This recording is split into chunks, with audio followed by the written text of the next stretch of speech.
জেলা বন দপ্তরের আধিকারিক সমীর দেবের কাছে মঙ্গলবার দুপুরে খবর আসে তালতলা এলাকায় বনদস্যুরা অবৈধভাবে গাছের লক চোরাই করছেন, পাশাপাশি অবৈধভাবে বাজারে বিক্রি করে দিচ্ছেন। খবর পেয়ে জেলা দপ্তরের আধিকারিক সহ চুরিলাম বন দপ্তরের কর্মীরা দ্রুত অভিযান চালায় তালতলা এলাকায় অভিযান চালানোর পথে হঠাৎ ঘড়িয়ামারা এলাকায় TR01Z1636 নম্বর একটি গাড়ি করে বনদস্যুরা অবৈধ গাছের লক পাচার করছিলেন।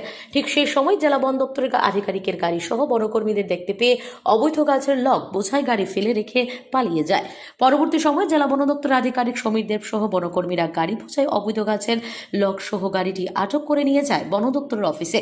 তারপর অভিযান চালায় তালতলা এলাকায়। সেখানে অভিযান চালানোর পূর্বেই বনদস্যুরা বনকর্মীদের আসার আগাম খবর পেয়ে ঘটনাস্থল থেকে পালিয়ে যায়।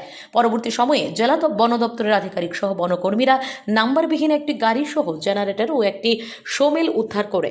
জানা যায়, দীর্ঘদিন যাবৎ তালতলা এলাকায় বনদস্যুরা প্রতিনিয়ত অবৈধভাবে গাছের লক ছেঁড়াই করে বাঁকা পথে বাজারে বিক্রি করে যাচ্ছেন। জেলা বন দপ্তর আধিকারিক জানিয়েছেন, উক্ত ঘটনাগুলির সাথে জড়িত অভিযুক্তদের চিহ্নিত করে আইন অবিলম্বে ব্যবস্থা গ্রহণ করা হবে। কি কি মাল উদ্ধার করলেন আপনারা? আজকে আমরা on the basis of secret information আমরা বিশালগড়ের কাম থানা একটা এরিয়া আছে, সেখানে আমরা আমাদের মেলাগড়ের যে মেইন রেড ইউনিটটা ওইটাকে নিয়ে আমরা মুভ করেছি। মুভ করে on the way we also took SDF Bishalgarh with us, এবং আমরা খুব সুইফটলি স্পটে মুভ করেছি।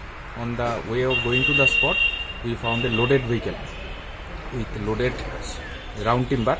ওটাকে আমরা অন স্পটেই ইন্টারসেপ্ট করে ওটাকে আমরা সিজ করে 3 জন স্টাফ দিয়ে এই অফিসে পাঠিয়ে দিয়েছি। বাকি আমরা 9 জন স্টাফ মিলে কাম থানা স্পটে গিয়ে ওইখানে স্পটে রানিং সমিল, জেনারেটর আর আরেকটা ভেহিকেল, যেটার মধ্যে নাকি ওরা জেনারেটরটা লোড করে ওখান থেকে পালিয়ে যেতে চেষ্টা করেছিল, but we intercepted successfully that vehicle also, এবং ওই ভেহিকেলটাকেও সিজ করে আমরা ওখান থেকে নিয়ে এসেছি। ইন টোটাল আমরা আজকে 2টা গাড়ি, একটা সমিল, একটা জেনারেটর আর এক গাড়ির ভর্তি round timber. Bureau report, S Bharat live 24 hours.